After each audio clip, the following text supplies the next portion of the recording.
My golden child sister broke my new phone that I bought for myself because I didn't buy her one too, so I sold her MacBook and kept the money. My sister is the golden child of our family, and it has been this way since she was born. My parents always wanted a girl, and rejoiced after finding out that my youngest sibling was going to be one. I on the other hand was a boy who came first, and was a failed termination. My parents both have always preferred my little sister. Although they have never said this outright, their actions make it very, very clear. I am currently 16 and my sister is 14, and my parents have already bought her a car and my dad is teaching her how to drive. As early as I can remember, my sister's achievements and special occasions were always more celebrated. She got presents on my birthday, she got to choose the cake on my birthdays, she got to pick all the family events we did. If we ever went to the movies as a family, like we did one year for my birthday, my sister got to pick the movie. I remember that day very well. Avengers Endgame had just come out, and it was all the rave at the time. I was 12 at the time, and desperately wanted to see it. However, my sister objected and wanted to go watch the Lego movie. After some back and forth, which was really just my parents telling me to be the bigger person and let her have her way, we ended up going and watching the Lego movie. One thing that hurt a lot was how much my sister relished in the favoritism of my parents, and used whatever chance she could to wrong me and let me know that our parents would always have her side. Things like her snitching on me for things I didn't do only for me to get in trouble were common. I gave up hope that they would change 2 years ago, when my parents went to a museum with my sister instead of attending my middle school graduation. That night really did break my heart, but I suppose in a sense it was necessary too. It was the day I stopped expecting anything from my parents and started working for everything myself. Stuff like this has been happening all my life, and it is a big reason as to why I'm not close with my family at all. Nowadays, I would describe my sister and my parents as my roommates. A main issue that I currently have is my sister's behavior. The years of getting spoiled and treated like a princess by my parents have led to her becoming unbelievably entitled. She expects her birthdays to be very lavish, she expects to always have the newest technologies, and clothing. She owns a Gucci bags. Well, the one thing which she doesn't have is the newest iPhone. That is something I have, or rather had I should say. You see, I've been working a part-time job for the last year and a half and have been saving as much as I can. Up until 2 weeks ago, I still had an iPhone 6, which was my first ever phone my parents bought me at 14. I had saved up way more than enough money to buy the latest iPhone, and that's exactly what I did. I remember coming home from the shop, new phone box in hand, very excited for my new purchase. I managed to use it for about a day uninterrupted, when I heard my sister complaining about me having it. Why do you get to have a new phone when I'm stuck with this old piece of crap? She asked me. The old piece of crap she was referring to was her iPhone 13. I told her because I worked for it, and I saved up for it, and I decided to buy it for myself. My sister proceeded to ask me why I didn't get her one.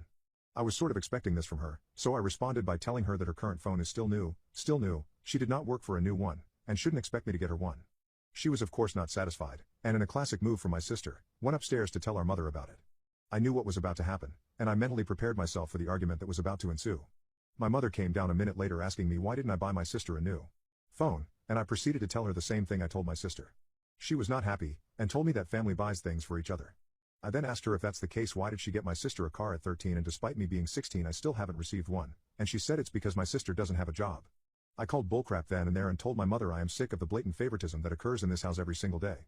That I'm tired of my sister being treated like royalty while I'm treated like a peasant, and if they actually expect me to spend my hard-earned money on a new phone for my sister, they must be insane. My sister and my mother ganged up on me, demanding I buy her a new phone, and the argument ended with me heading out of the house to go for a walk. I came back a few hours later, only to be greeted with another argument, this time from my dad about how I should get my sister a new phone. I did not engage in it however, and went upstairs to sleep. For the next week, I was constantly berated into buying my sister a new phone, and each time I refused, my sister especially, got more and more angry. She even screamed at me once, a literal scream, that I better buy her the new phone. She even threatened to break my phone or throw it at a wall unless I bought her a new one, but these threats of her I took as empty as I figured there was no way she would actually go through with it. Well, 6 days ago or so I woke up to my phone not at my bedside, as well as a smashing noise downstairs. I knew it was only my sister and I in the house, both of my parents had worked despite it being the weekend. I went down to see what the noise was about and there I saw my sister. My phone was on the table, getting repeatedly hit with a hammer. By the time I saw it, it was already totally destroyed beyond repair, and when my sister saw me she laughed and said, "Oops, that was an accident. Maybe you should have bought me a phone after all." I looked at her in pure disappointment, and told her I no longer see her as my sister, and proceeded to pick up what was left of my phone and go upstairs with it. I tried my best to turn it on but it was in vain. She had totally destroyed it. Later that day I told my parents what happened but they didn't believe me, as my sister told them that I just dropped my phone. As if dropping my phone results in it completely shattering. Either way, my parents refused to do anything about it, and because there was no cameras in the house and no proof my sister destroyed it, I could not go to the police about it. It was around that time that I had enough. The same night while she slept, I took her brand new MacBook and listed it for sale, undercutting store prices by a decent amount. The MacBook was barely touched, she doesn't use it often and therefore it was in great condition. The next day I managed to get someone interested in the MacBook and I sold it. I did it all without any of my family members noticing. I managed to sell the MacBook for very close to the amount I paid for my phone. I also researched phone repairs, and it was somehow possible to repair my phone. It would cost a lot, but less than a new phone, and less than the amount of money that I got for my sister's MacBook. I'm going to go down to the repair shop in a few days. What's glorious about this whole situation is that my sister has yet to notice that her MacBook is missing. That's how entitled she is. She doesn't even notice that her latest MacBook has gone missing because she doesn't even use it. My family and I are not speaking currently, and I'm more than happy about that. I'm sleeping with a former student of mine and we are truly in love. It's been 10 years since I taught her, but my friends tell me it's still weird. So 10 years ago I was teaching a 6th grade English class, and like most teachers, I had a favorite. Her name was Kaylee and she was an adorable and incredibly mature girl. She was a very bright student, and I remember thinking to myself that when she grows older whoever she ends up with is going to be a lucky man. I think it was clear to everyone that she was my favorite, as I would pick her to answer questions the most, spent the most time helping her with assignments and so on. However, she was probably the only non-delinquent in that class, and I truly have no idea how she ended up in this class, or even at school in general. My fondest memory of teaching her is when she stayed in for lunch because she needed help with a math assignment I specifically gave to her. She was so ahead of the rest of the class I would give her middle school math to keep her occupied. At the end of the lunch when I helped her out, I blew an air kiss at her as she was leaving and she did the same thing back. I know it sounds creepy on paper, but it was honestly nothing more than appreciation for her as a student. I also want to add that there was nothing I ever did that would be considered creepy or inappropriate. I'm not weird. I remember being quite sad at the beginning of next year as Kaylee had transferred schools and was now in middle school. I didn't hear from her until about a year ago, when we reconnected through Reddit. I told an innocent story from my classroom on an askreddit post, and it involved an incident with a fellow student from a class.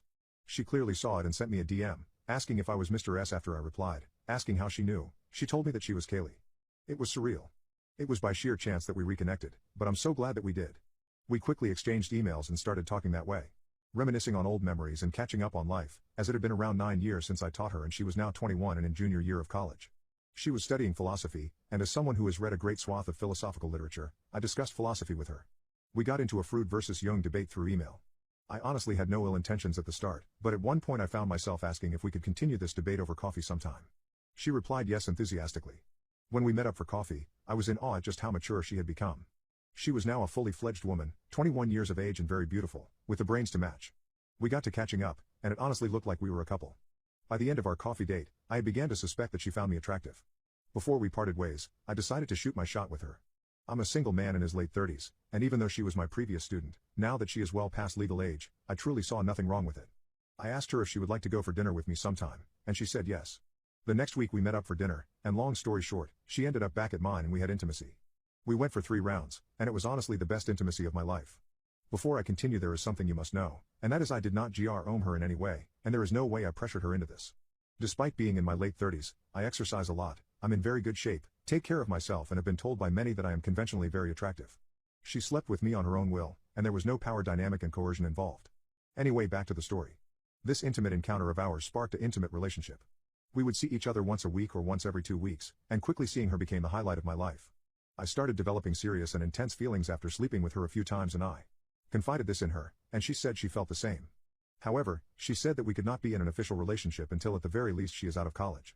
So that's where we are at right now. We are exclusive, we do not see other people, but we are not a couple either.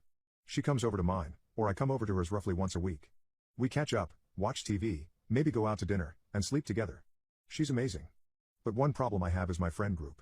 I have confided in them about this relationship of mine, and they all seem to be very hesitant about it. They all argue that our age gap, as well as the fact I used to be her teacher, is extremely weird, and some of them have even cut me off because of my relationship with Kaylee. It upsets me a lot, as these are the same people I have supported through thick and thin, and the fact they're willing to turn their back on me really does hurt a lot. My unhygienic daughter is accusing me of abuse because I'm trying to get her to shower, so I've nicknamed her Stinky. About a month ago, my daughter decided to stop showering, or taking care of her hygiene in any way, shape, or form. When she came to me about this on day 1, explaining that the need to shower is a social construct, she stated that she plans to not brush her teeth or shower to try to prove to everyone around her that you can maintain hygiene without doing these things. At first I thought it was weird, or a joke of some sorts. I tried ignoring it, but by the 3rd day the fact she had not showered after going to the gym or even brushed her teeth, I let her know in the nicest way possible that she should probably shower and brush her teeth. I mean, she had honestly started smelling pretty bad, especially her breath. I had to stand away from her in order to avoid smelling it. When I told her this, she retorted saying that what I'm saying is extremely harmful and triggering to her, and that it's her body, her choice. We had a conversation about it, where I did my best to point out that basic hygiene is important, and I think I messed up when I told her that not showering is complete nonsense and idiocy. She exploded at me, saying that I am being insensitive to her issues. I asked her what effing issues, the fact you smell bad? She proceeded to storm upstairs and not to shower. Our next argument about it ensued a week later, when she got up in the morning and proceeded to wear the same clothes she had for the last 3 days, once again, having not showered or brushed her teeth. I don't think I can describe how bad the smell was. She is my daughter and I love her, so I tried again to be as gentle as possible. I told her that she seriously needs to shower, and that what she is doing is seriously not okay. Once again, my body my choice was her response. I mean, I guess she's right in a weird sense, she has the right not to shower or brush her teeth as some sort of rebellion, even if it does affect our quality of life. We can't go out because she smells way too bad and would be made fun of in public, and even being around her is quite unbearable as she really does smell awful. So, I figured that if she has the right to do this, I have the right to retort and do something back, regardless of how it impacts her. I figured that I would call her Stinky. That would be my new name for her. I would no longer call her by her name, but rather Stinky. And so I started doing just that. The first time I called her Stinky, she exploded at me, calling me abusive and manipulative, that I'm a terrible father because I'm bullying my daughter, but I never stopped. She still continued to refuse to shower, however, no matter how much I called her, so I took it one step further. I changed her name in my phone to Stinky, urged her to call herself Stinky, and did everything I could to let her know that she needs to shower. She had a breakdown over it a few days ago. It had been almost 3 weeks that I had been strictly calling her Stinky. She came to me, and begged me to stop. I first told her she needed to take a step back when talking to me because her breath smelled awful, and she seemed disheartened when I said that. Our conversation can be best described as unproductive, as once again I got called abusive for trying to make her shower, and I called her Stinky when she stormed up into her room wearing the same set of clothes she has been wearing for the past 4 days. We have not spoken since, we stay clear of each other, and I'm really worried that our relationship will soon be irreparable if she doesn't start showering.